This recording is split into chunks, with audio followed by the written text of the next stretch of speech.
মান আমানা বিল্লাহি ওয়াল ইয়াউমিল আখির وعمل صالحا فلهم أجرهم عند ربهم ولا خوف عليهم ولا هم يحزنون বলেন আল্লাহু আকবার। আল্লাহ রাব্বুল আলামিন বলেন মা আমানা বিল্লাহি ওয়াল ইয়াউমিল আখির, যারা ঈমান আনে আল্লাহর উপর, সর্বপ্রথম কাজ হলো আল্লাহ তাআলার উপর ঈমান আনা লাগবে। ঈমান আনার পরে কাজ হলো ওয়া আমিলা সলিহান, নেক কাজ করা লাগবে। অনেকের ঈমান আছে নেক কাজ করে না, ওই মানুষের কোনো মূল্য নাই, কোনো দাম নাই, ঠিক না? একটা কুকুরের দাম আছে কিন্তু ওই মানুষটার কোনো মূল্য নাই, কোনো দাম নাই। ঈমান আছে কিন্তু নেক কাজ করে না, ভালো কাজ করে না। আল্লাহ তাআলা বলতেছে যারা ঈমান আনবে, ঈমান আনার পরে কাজ কি? ওয়া আমিলা সলিহান, নেক কাজ করা, ভালো কাজ করা, ঠিক না? আল্লাহ রাব্বুল আলামিন বলেন এক নাম্বার গুণ হলো মুমিন ঈমান এনেছে, নেক কাজ করেছে, ফালাহুম আজরুহুম ইনদা রাব্বিহিম, তাদের জন্য তাদের রবের পক্ষ থেকে রয়েছে কি পুরস্কার। ওয়ালা খাউফুন আলাইহিম ওয়ালা হুম ইয়াহজানুন, তাদের কোনো ভয় নাই, তাদের কোনো চিন্তা নাই। কিন্তু আমার ভাইয়েরা, যারা ঈমান আনে নাই, নেক কাজ করে নাই, তাদের পেরেশানি ভয় আছে না নাই? তাদের পেরেশানি ভয় আছে। মৃত্যুর পরে বুঝবে কি অবস্থা। সাহাবায়ে কেরাম ঈমান আনার সঙ্গে সঙ্গে আমল শুরু করে দিয়েছে। অনেক সাহাবী এরকম ছিল, অমুসলিম ছিল, কাফের ছিল, কিন্তু ঈমানের মতো মহান নিয়ামত পেয়ে সে যখন ধন্য হয়েছে, সাথে সাথে আমল শুরু করে দিয়েছে। বলুন না সুবহানাল্লাহ। আমরা জন্মসূত্রে মুসলিম, আমার বাবা মুসলমান, দাদা মুসলমান, পরদাদা মুসলমান, জন্মসূত্রে আমরা কি বলেন মুসলমান, কিন্তু আমাদের সব ঠিক আছে, আমলের মধ্যে কমজোরি আছে, ঘাটতি আছে। কিসের মধ্যে বলেন? আমলের মধ্যে ঘাটতি আছে। এই যে আজকে ফজরের নামাজ এক কাতার দুই কাতার মুসল্লি হয়েছে। কয় কাতার মুসল্লি? কেন ভাই দুই কাতার মুসল্লি কেন? শুক্রবার দিন নিচতলা থেকে নিয়ে 6 তলা পর্যন্ত মুসল্লি ভরপুর, বাকি নামাজের সময় মুসল্লি না। কেন? ঈমান আছে কিন্তু আমল নাই। কি নাই? আমল। এই যে ফজরের নামাজ যে আপনি পড়লেন না, কত ক্ষতির মধ্যে আপনি পড়ে গেলেন। আপনি তো জানেন ফজরের 2 রাকাত সুন্নত, 2 রাকাত সুন্নত আমরা পড়ি না? সুন্নত কি আগে না পড়ে? বলুন সবাই একসাথে আওয়াজ দিয়ে বলুন, কি সুন্নত কি আগে না পড়ে? সুন্নতের দাম আছে না নাই? সুন্নতের কত দাম? এই 2 রাকাত সুন্নত। এর আগে আমি অনেকবার বলেছি, তাম দুনিয়ার ভিতরে যা কিছু আছে তার থেকে উত্তম হলো 2 রাকাত ফজরের সুন্নতের দাম। সুবহানাল্লাহ, জোরে বলুন আল্লাহু আকবার। তাম দুনিয়ার ভিতরে কত কিছু আছে, এইগুলির কোনো মূল্য নাই, এইগুলির কোনো দাম আল্লাহর কাছে নাই।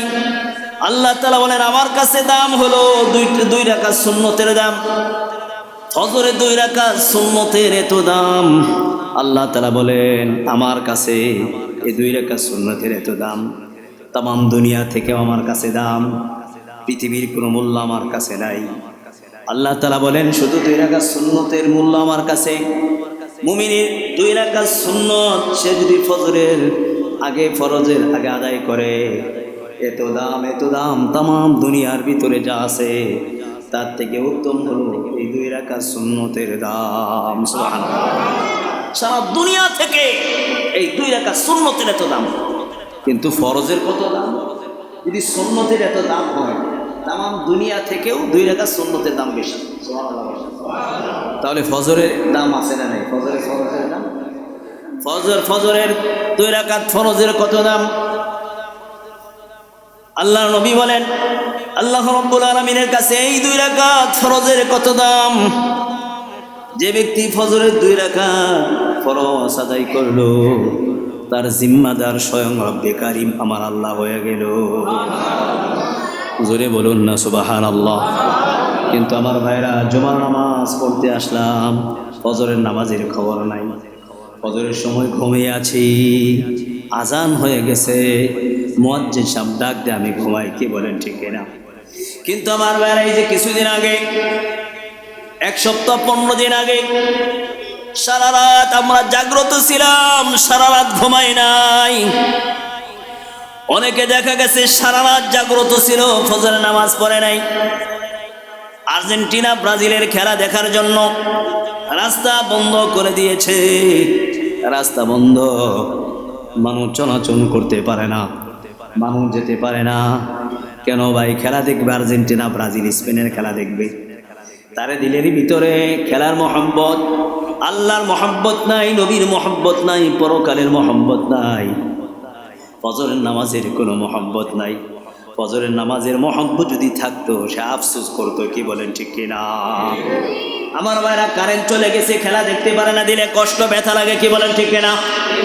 দিলটা ফেটে যায়, দিলের ভিতরে কষ্ট লাগে। প্রিয় দল হেরে গেলে মাথায় আঘাত করে, অনেকে আত্মহত্যা করে, পরস্পর ঝগড়া করে। তোমার দল গোল খেয়েছে, আমার দল ভালো খেলেছে, কি বলেন ঠিক কিনা? এলাকার মধ্যে এরকম গ্যাঞ্জাম নাই, আমি তো ফজর নামাজ পড়ছি, তুমি তো পড়তে পারো নাই। এই ফজরের নামাজ নিয়ে কি কোনো দ্বন্দ্ব কোনোদিন হয়েছে, কি বলেন ঠিক কিনা? কোনো নামাজ নিয়ে কি কোনো দ্বন্দ্ব আছে? নেক আমল নিয়ে কোনো দ্বন্দ্ব নাই, টুপি পাঞ্জাবি নিয়ে দ্বন্দ্ব নাই, খেলা নিয়ে দ্বন্দ্ব। বাংলার মানুষ কত বোকা! সারা দুনিয়ার মধ্যে যত মানুষ এই খেলার জন্য মারা গেছে, বাংলাদেশের মধ্যে তার থেকে বেশি মানুষ মারা গেছে, কি বলেন ঠিক কিনা? খেলার জন্য আফসোস। কিন্তু আমরা বলি মুসলমান, ইমানদার। আসলে ইমান আছে কিনা একমাত্র কে জানে? ইমানদার কাকে বলে? ইমানের সংজ্ঞা কি, ইমানের পরিচয় কি, এটা আগে জানতে হবে। আমি তো মুসলমান, হুজুর দোয়া করেন, নামাজ পড়ি না, তাতে কি হয়েছে? জান্নাতে তো যামই ইনশাআল্লাহ। বলে না এরকম?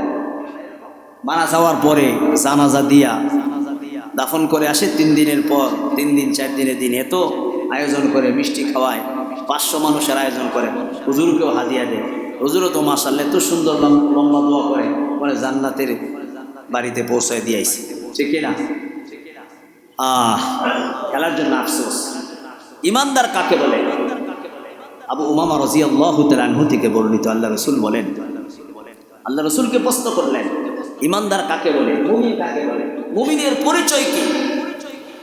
আল্লাহ নবী বলেন, যখন তুমি কোনো নেক কাজ করবা, ভালো কাজ করবা, ওই নেক কাজ করার পরে তোমার দিলের ভিতরে যদি আনন্দ জাগে, তোমার দিলের ভিতরে যদি প্রশান্তি আসে, মানে ভালো লাগে, তাহলে বুঝতে হবে তুমি ইমানদার, তুমি খাঁটি মুমিন। বলুন না সুবহানাল্লাহ। নেক কাজ করার পরে ভালো লাগবে যে আমি মসজিদে দান করতে পারলাম, আমি আজকে নামাজ পড়েছি, আমি আজকে কোরআন তেলাওয়াত করেছি, জিকির করেছি, ফজর নামাজ পড়েছি, আমি রমজানে 30টা রোজা রেখেছি। নেক কাজ করলে আনন্দ আসবে, আনন্দ লাগবে। তো বুঝতে হবে আপনি ইমানদার, আপনি মুমিন। বলুন না সুবহানাল্লাহ। ঠিক তেমনি ভাবে যখন আপনি গুনার কাজ করবেন, যখন আপনি অন্যায় করবেন, দিলের ভিতরে কষ্ট লাগবে, আরে কাজটা তো ঠিক না, আমি তো ভুল করেছি, অন্যায় করেছি। দিলের ভিতরে ব্যথা লাগবে, দিলের ভিতরে কষ্ট লাগবে। কই আমার যুবক ভাই, বৃদ্ধ বাবাজি, নামাজ ছুটে গেছে, কষ্ট লাগে না? ফজরের নামাজ ছুটে গেছে, কষ্ট লাগে না? জোহরের নামাজ ছুটে গেছে, কোনো কষ্ট লাগে না?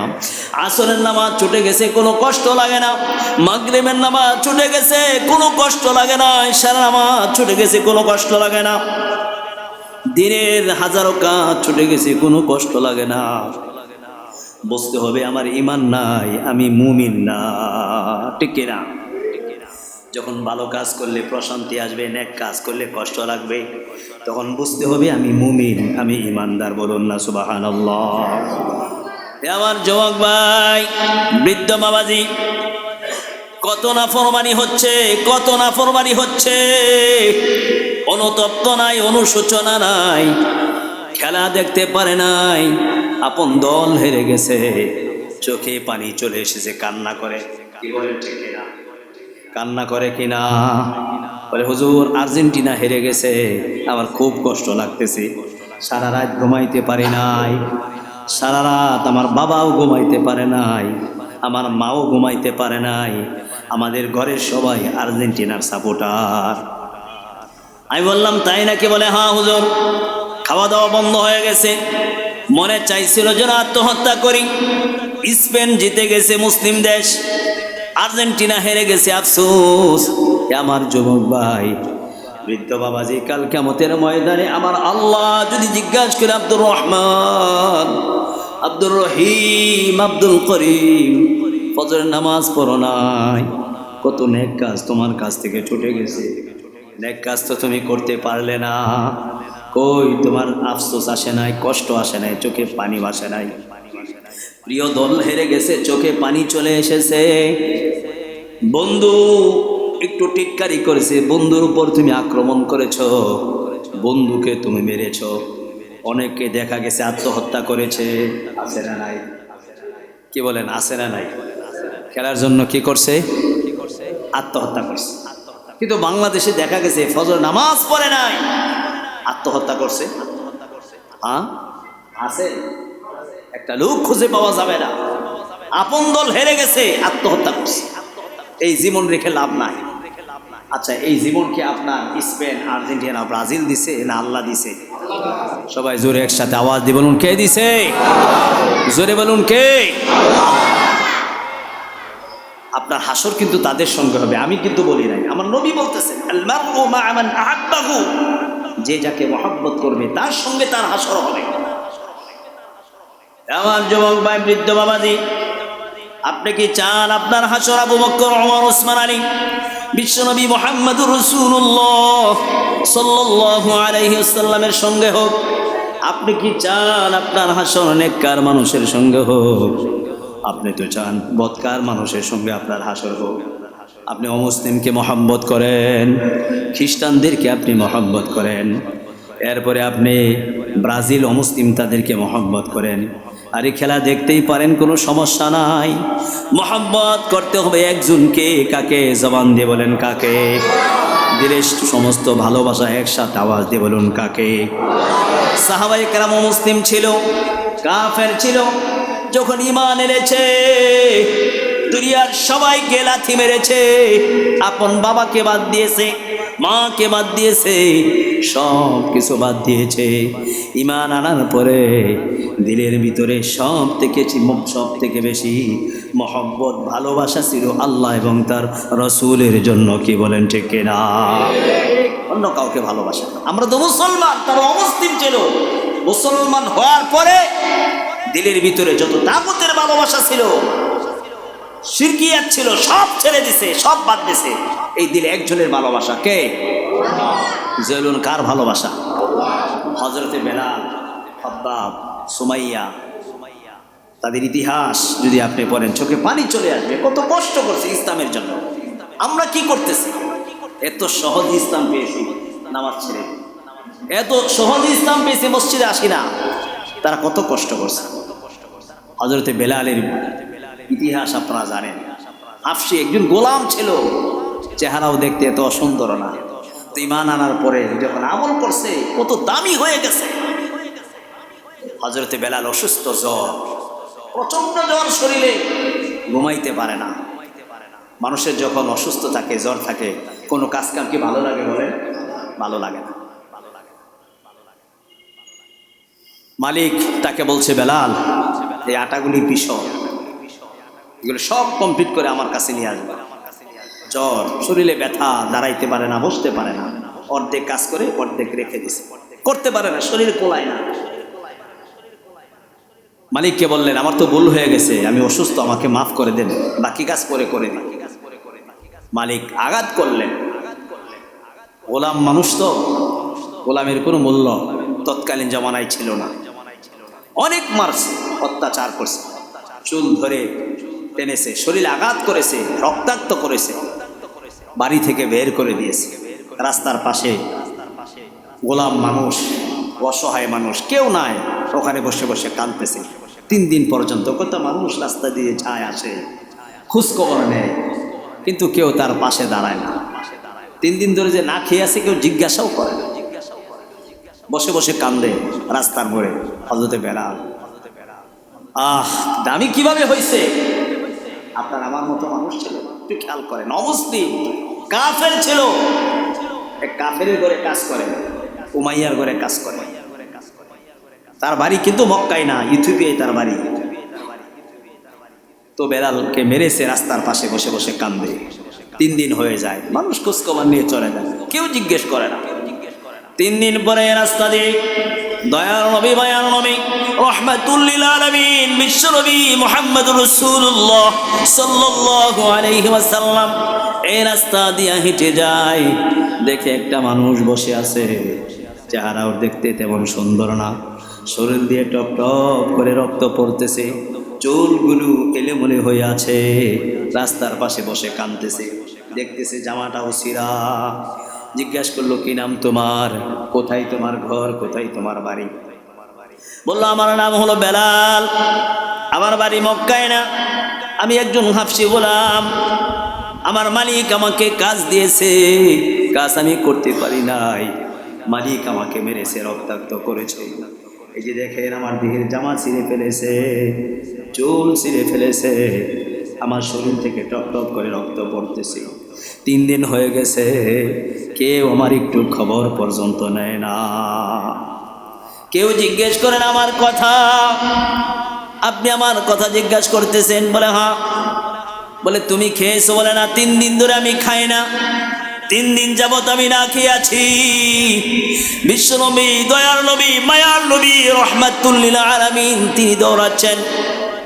হযরত বেলাল পিছন থেকে ডাক দিল, কি ব্যাপার, সবাই আমার খবর নিয়ে চলে যায়, আপনিও আমার খবর নিয়ে চলে যাচ্ছেন, কিন্তু কই আপনি তো আমার কোনো সমাধান করলেন না, কোনো ব্যবস্থাও কেন নিলেন না? আমার ভাইরা রাহমাতুল লিল আলামিন তো জানে বেলালের কি প্রয়োজন, আগে তাকে বাঁচাইতে হবে, 3 দিন ধরে না খেয়ে আছে। আমার ভাইয়েরা, বিশ্বনবী রাহমাতুল লিল আলামিন বেলালকে বললেন, বেলাল তুমি বসো, আমি আসতেছি। বিশ্বনবী মুহাম্মদুর রাসূলুল্লাহ সাল্লাল্লাহু আলাইহি ওয়াসাল্লাম বাসায় চলে গেলেন। আম্মা জান আয়েশা সিদ্দিকা রাদিয়াল্লাহু তাআলা আনহাকে বললেন, আয়েশা বাসায় কি কোনো খাবার আসেনি? আয়েশা বলে, ইয়া রাসূলুল্লাহ, ইয়া হাবিবাল্লাহ, 3 দিন ধরে তো আপনি না খেয়ে আছেন, ঘরে তো কোনো খাবার নাই, পাশের বাড়ি থেকে 2টা খুরমা খেজুর, দুইটা খেজুর আর 1 গ্লাস দুধ দিয়েছে, ওইটা আপনি খেতে পারেন। আয়েশা ভেবেছে নবীজির মনে হয় অনেক ক্ষুধা লেগেছে, 3 দিন ধরে না খেয়ে আছে। নবীজি বলতেছে, না না আয়েশা, আমার খাবারের কোনো প্রয়োজন নাই, রাস্তার মনে একটা গোলাম বসে আছে, মালিক বেড়েছে, 3 দিন ধরে না খেয়ে আছে, শরীর দিয়ে টপ টপ করে রক্ত পড়তেছে, আয়েশা খাবার দেও, আমি তাকে নিয়ে খাওয়াবো। বিশ্বনবী দয়ার নবী মায়ার নবী আমার ভাইরা বেলালকে নিজ হাতে দুধ খাওয়াই দিলেন, 2টা খেজুর খাওয়াই দিলেন, সাথে সাথে শক্তি ফিরে এসেছে, বলুন না সুবহানাল্লাহ। এখন তো দুধের মধ্যে পানি মিশিয়ে দেয়, ঠিক না? 10 কেজি দুধের মধ্যে 5 কেজি পানি মিশায়, আর এখন তো দুধের মধ্যে পানিও লাগে না, কেমিক্যাল দিয়ে অটোমেটিক দুধ হয়ে যায়, ঠিক না? এই যে দোকানে যে দুধগুলি বিক্রি হয়, পরীক্ষা করলে দেখা যাবে 1 ফোঁটা খাঁটি দুধ আছে কিনা একমাত্র আল্লাহ পাকই জানে, ঠিক না? আমি খবরে দেখলাম, ফেসবুক ইউটিউবে দেখলাম, সোডা দিয়ে দুধ বানাইছে, আসল দুধ না, সব ভেজাল দুধ, নকল দুধ। বাংলাদেশ সবাই পাইছে তেলের খনি, বাংলাদেশ পাইছে সুরের খনি, ঠিক না? এই দেশের নেতা নেত্রীরা ভালো হবে না, ভালো কি হবে? ভালো। সব তেলের খনি স্বর্ণের খনি পাইছে, কিন্তু বাংলাদেশ পাইছে সুরের খনি। সুরের খনি পাইছে। এই দেশের মানুষ যদি ভালো হয়ে যেত, নেতা নেত্রীরা এমপি আর মন্ত্রীরা ভালো হয়ে যেত, এই দেশটা সোনার দেশ হয়ে যেত, কি বলেন ঠিক কিনা? সিঙ্গাপুর হয়ে যেত, থাইল্যান্ড হয়ে যেত, এই দেশটা অস্ট্রেলিয়া হয়ে যেত, আপনার এই ফ্রান্স ইটালি আমেরিকা জার্মান যাওয়া লাগতো না, ওই দেশের লোকরা এই দেশে আসতো, কি বলেন ঠিক কিনা? একজন পিয়ন যদি 1000 কোটি টাকার মালিক হয়, একজন এমপি আর মন্ত্রী বিদেশে 200 300 500 যদি বাড়ির মালিক হয়, তাহলে এই দেশটা কত ধনী হইতো একমাত্র আল্লাহ পাকই জানে, কি বলেন ঠিক না? এই দেশের কোনো পরিবর্তন হবে না। ইন্নাল্লাহা লা ইউগাইয়িরু মা বিকওমিন হাত্তা ইউগাইয়িরু মা বিআনফুসিহিম। তোমাদের ভাগ্য ততক্ষণ পর্যন্ত পরিবর্তন হবে না যতক্ষণ পর্যন্ত না তোমাদের ভাগ্য পরিবর্তন হওয়ার জন্য নিজেরা চেষ্টা না করবে। আপনি যদি চেষ্টা না করেন পরিবর্তন হবে না। যে যেখানে বসবে ওখানে লুটপাট করে খেয়ে শেষ, যে যেখানে বসবে। কিন্তু এই দুনিয়ার আদালতে যদি বিচার না হয়, হিসাব দিতে না হয়, দুদক বিচার না করে, কিন্তু আল্লাহর আদালতের বিচার আছে না নাই? জুড়ে বলেন আছে না নাই? জনগণের একটা টাকার হিসাব করায় গন্ডায় পাইটোবাই দিতে হবে। এই যে জনগণ ট্যাক্স দিতেছে, বিদ্যুৎ বিল, কারেন্ট বিল, পানির বিল, গ্যাস বিল যা দিচ্ছে, এই জনগণের হক আদায় করে দিতে হবে। আপনি সামান্য একটা জমিন খারিজ করতে যান, জমিন আপনি ক্রয় করেছেন, সব ঠিক আছে, সিএস, বিএস, এসএআরএস, টাকাও সঠিক টাকা দিয়ে কিনলেন, কিন্তু খারিজ করবেন মাত্র 1160 টাকা না কত লাগে? কত লাগে? যে আমাদের এখানে যারা ভেন্ডার সাহেব আছে তারা জানে। কিন্তু কমপক্ষে 1 লক্ষ টাকা, 50,000 টাকা নিচে খারিজ হয় না। কেন ভাই? এটা তো আমার অধিকার, আমি দেশের নাগরিক, আপনি কেন জুলুম করবেন আমার উপর? এদিকে দেখার কেউ নাই। যত জায়গায় যাবেন ঘুষ ছাড়া কোনো ফাইল চলে। দেখেন কোথাও কোনো একটা জায়গায় কি ঘুষ ছাড়া কোনো ফাইল চলে বলেন?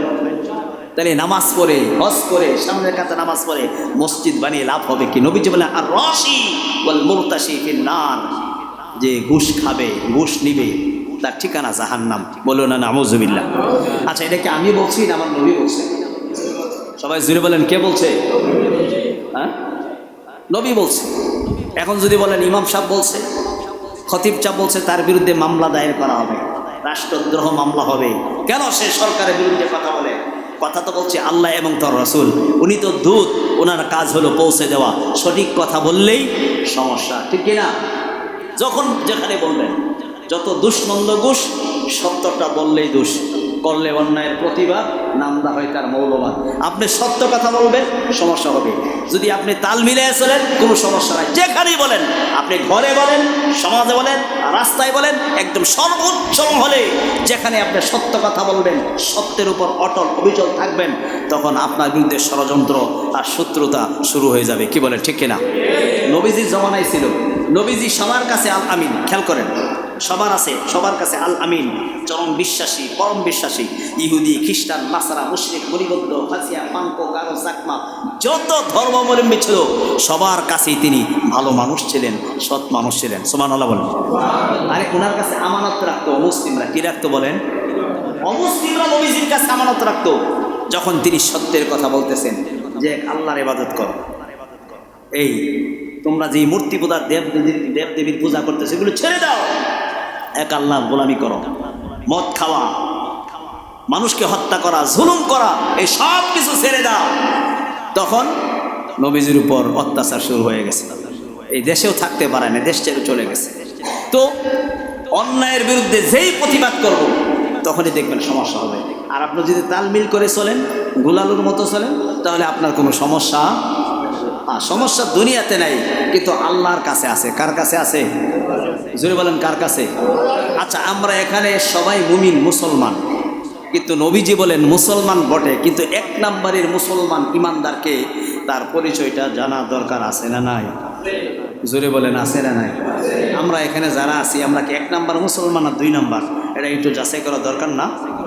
নবীজি কি বলেন দেখেন। قال النبي صلى الله عليه وسلم من رأى منكم منكرا فليغيره بيده فإن لم يستطع فبلسانه فإن لم يستطع فبقلبه وذلك أضعف الإيمان। الله নবী, বিশ্ব নবী মুহাম্মদ রাসূলুল্লাহ সাল্লাল্লাহু আলাইহি ওয়াসাল্লাম বলেছেন, তোমার সামনে যদি কোনো অন্যায় হয়, কোনো নাফরমানি হয়, কোরআন বিরোধী, ইসলাম বিরোধী কার্যকলাপ হয়, অথবা কেউ জুলুম করে, কেউ কোনো অন্যায় করে, তোমার যদি শক্তি থাকে, ক্ষমতা থাকে, তাহলে হাত দ্বারা প্রতিহত করবা। এটা হলো 1 নম্বরের ইমানদার। সবাই বলেন, কয় নম্বরের ইমানদার? প্রতিবাদ করতে হবে কিসের দ্বারা বলেন? হাতের দ্বারা প্রতিবাদ করতে হবে। কই হাতের দ্বারা তো প্রতিবাদ আমরা করতে পারি না, অন্যায়ের প্রতিবাদ করতে পারি না। রাস্তাঘাটে যে অন্যায় হয়, সমাজে, দেশে, রাষ্ট্রে যে অন্যায়গুলি হয়, আমরা দেখে তাকায় থাকি, চুপ করে থাকি। কি বলে, ঠিক না? আমরা কি অন্যায় করি? অন্যায়কে সমর্থন করি, প্রতিবাদ করি না। এজন্য আমাদের ইমান 1 নম্বরের কাতারে নাই। 1 নম্বরের কাতারে কি আছে? 1 নম্বরের ইমানদার কি? হাত দ্বারা প্রতিবাদ। এখন হাত দ্বারা প্রতিবাদ করতে গেলে যদি সমস্যা হয়, হামলা আসে, আক্রমণ আসে, প্রাণনাশের হুমকি আসে, বা ইল্লাম ইয়াস্তাতি বিলিসানি, জবান দ্বারা বলা। কিসের দ্বারা বলা? জবান দ্বারা প্রতিবাদ করবেন। যেমন আমরা জবান দ্বারা বলি, এটা প্রতিবাদ করি, কিন্তু আমরা ইমানদার, কিন্তু 1 নম্বরের না, 2 নম্বরের ইমানদার। কয় নম্বরের? আপনারা যদি কেউ বলে এই ভাই আপনি তো 2 নম্বর লোক, তা আপনি খুশি হবেন না বেজার হইবেন? কথা বুঝেন নাই মনে। কারোর সাথে কোনো ঝগড়া দ্বন্দ্ব হয়, কোথাও কোনো সমস্যা হয়, যদি বলে দূর আপনি তো 2 নম্বর লোক, তো মাথা কি ঠান্ডা থাকবে না গরম হবে? আর জুড়ে বলেন কি হবে? হার্টবিট বেড়ে যাবে না? হ্যাঁ, মাথা গরম, মাগো নাই বললা কি তুমি আমি 2 নম্বর লোক? আরে তুমি 2 নম্বর, তুমি তোমার সদ্য করছো 2 নম্বর, এরকম বলবে কে? বলে ঠিক কিনা? আমার নবী বলতেছেন আপনি জবান দ্বারা যদি বলেন আর কি প্রতিবাদ করেন তাহলে ইমানদার বটে, তবে শর্ত 2 নম্বরের মুসলমান। কয় নম্বরের? কারণ আমি তো 2 নম্বরের মুসলমান, 1 নম্বর মুসলমান হইতে পারি। এই রাস্তা দিয়ে মনে করেন যুবক ছেলেরা মেয়েরা বিবাহ শাদী হয় নাই, বিবাহের আগে তারা পরকীয়, বিবাহের আগে তারা অবৈধ প্রেম নিবেদন করে, এটা কি হালাল না হারাম? জোরে বলেন কি? আমরা কেউ প্রতিবাদ করতে পারছি? তাহলে বাপ মা যারা অর্থনীতিভাবে স্বাবলম্বী আছেন ছেলেকে বিবাহ করায় দেন। বাসায় একটা মেয়ে নিয়ে আসলো, জিজ্ঞাসা করলেন না এই মেয়েটাকে বয়ফ্রেন্ড গার্লফ্রেন্ড, ওর কলেজে পড়ে, ওর স্কুলে পড়ে, তো স্কুলে পড়লে একসাথে বিবাহের আগে এটা কি বৈধ না অবৈধ? গুনাহগার আগে মা হবে, বাবা হবে, এরপরে ছেলে মেয়ে হবে, মেয়েরও বাপ মা হবে। আমরা কি প্রতিবাদ করতে পারছি? পারি নাই। মাথায় কাপড় নাই, বুকে ওড়না নাই, রোজা রমজানের দিন, তাও কেউ প্রতিবাদ করে? হ্যাঁ, করে না। চাঁদাবাজ, সন্ত্রাস, লুটতরাস, সুদ ঘুষ বেড়ে যায়, তা আমরা প্রতিবাদ করি? করি না, চুপচাপ থাকি। তো যদি অন্যায় হয় জবান দ্বারা আপনি বলেন তাহলে ইমানদার বটে, কিন্তু কয় নম্বরে? জোরে বলেন। আমারও যদি কেউ বলে ইমামদার, ইমাম সাহেব তো 2 নম্বরে ইমাম সাহেব, তাহলে কি কষ্ট লাগবে না? বলেন লাগবে কিনা? আমার নবী বলতেছেন তুই ইমানদার বটে, কিন্তু 2 নম্বরে। ইল্লাম ইয়াস্তাতি ফামি কলবি, 3 নম্বর হলো দিলে দিলে ঘৃণা করা। তুমি নাম্বার 1-এ নাই, নাম্বার 2-তেও নাই, 3য় নম্বরের ইমানদার। 3য় নম্বর ইমানদার হলো দিলে দিলে ঘৃণা করা লাগবে। কিন্তু আমার ভাইয়েরা অন্যায় করার পরেও আমরা সমর্থন করি, আছে না নাই? নিজের ছেলে যদি অন্যায় করে সমর্থন করি, নিজের মেয়ে অন্যায় করলে সমর্থন করি না? না, সমর্থন করা যাবে না। বিশ্বনবী বলেছেন আমার মেয়ে ফাতেমাও যদি অন্যায় করে আমি সাপোর্ট করব না, চুরি করলে আমি হাত কেটে দিব। এত সুন্দর চেহারা, এই মানুষটা দুনিয়ার কোনো মানুষ হতে পারে না, এ হলো এক অসাধারণ মানুষ। বলুন না সুবহানাল্লাহ। আমার ভাইরা বেলালের সমস্ত কাজগুলি কমপ্লিট করে দিল। কমপ্লিট করা দেওয়ার পরে বেলাল উঠে বলতেছে কি পরিচয় আপনার, কি নাম? এরকম ভালো মানুষ আমি দুনিয়ায় আর কোনোদিন দেখি নাই। আমার মনে হয় আমরা তো মুসলিম, তাওরাত জাবুর কিতাবের মধ্যে আপনার বর্ণনা আমরা শুনেছি। তাওরাতের মধ্যে আমাদের যে জ্যোতিষী ছিল, খ্রিস্টান ছিল, আমাদের পাদ্রীরা বলেছে তার হাত কেমন হবে, নাক কেমন হবে, চোখ কেমন হবে, তার অবয়ব কেমন হবে। আমি আপনার ভিতরে সেই গুণাগুণ পেয়েছি, সেই সিফতগুলি আমি পেয়েছি। নবী মুহাম্মদ রাসূলুল্লাহ সাল্লাল্লাহু আলাইহি ওয়াসাল্লাম 2 চোখের পানি ছেড়ে দিলেন, বলতেছে বেলাল আমার পরিচয় হলো আমি নবী মুহাম্মদ আব্দুল্লাহ ইবনে মুহাম্মদ, আমার বাবা হলো আব্দুল্লাহ আর আমার নাম হলো মুহাম্মদ। আমি আল্লাহর প্রেরিত রাসূল, আমার আল্লাহ নবী করে আমাকে দুনিয়াতে পাঠিয়েছেন। বলুন না সুবহানাল্লাহ। বেলাল বলে আমি তো আপনাকে খুঁজতেছিলাম, কত সন্ধান করেছি, কত খোঁজাখুঁজি করেছি, আপনার সাক্ষাতের জন্য আপনাকে আমি পাই নাই। আজকে যখন আমি পেয়েছি, আমি একজন গোলাম, আমার বাড়ি তো মক্কায় না, আমার বাড়ি তো অনেক দূর। আমি হাফসি গোলাম। বেলালের চেহারাও ভালো ছিল না। ইয়া রাসূলুল্লাহ, ইয়া হাবিবাল্লাহ, অনেক সাধনার পরে আপনাকে পেয়েছি। আপনি আমাকে কালিমা পড়ায় দেন, আমি মুসলমান হতে চাই। হযরতে বেলাল নবীজির হাতে হাত রেখে কালিমা পড়ে মুসলমান হয়ে গেল। লা ইলাহা ইল্লাল্লাহ মুহাম্মাদুর রাসূলুল্লাহ সাল্লাল্লাহু আলাইহি ওয়াসাল্লাম। আমার বারা সেই বেলাল ঈমান আনার পরে অত্যাচার শুরু হয়ে গেল, নির্যাতন শুরু হয়ে গেল। আগে অত্যাচারের মাত্রা কম ছিল, এত জুলুম শুরু হয়ে গেছে। এ আমার যুবক ভাই, বৃদ্ধ মামাজি, একটু খেয়াল করেন। আপনি তো মুসলমান, কোনো কষ্ট নাই, মসজিদে আসতেন, কোনো অত্যাচার নাই, নির্যাতন নাই, কোনো জুলুম নাই। নামাজ পড়লে কেউ জুলুম করবে না, মুসলিম দেশ। হযরতে বেলালের উপর জুলুম শুরু হয়ে গেছে। মরুভূমির ভিতরে হযরতে বেলালকে পাথর চাপা দিয়ে রাখে। মরুভূমির বালিগুলি অনেক উত্তপ্ত, অনেক গরম, পাথর চাপা দিয়ে রাখে। হযরতে বেলালকে রশি দিয়ে বেঁধে ওটের পায়ের সাথে বেঁধে দেয়। ওটগুলি মরুভূমির ভিতরে দৌড়াদৌড়ি করে। পাথরের আঘাতে বেলালের দেহটা রক্তাক্ত হয়ে যায়, মাথা থেকে রক্ত বের হয়, দেহ থেকে রক্ত বের হয়। এত অত্যাচার, এত নির্যাতন আমার ভাইয়েরা। তারপরে হযরতে বেলাল যে মালিকের উপর, যে আল্লাহর উপর ঈমান এনেছে, সেই আল্লাহকে বলে যায় না, তিনি শুধু বলেন আহাদ, বলেন না, কি বলে?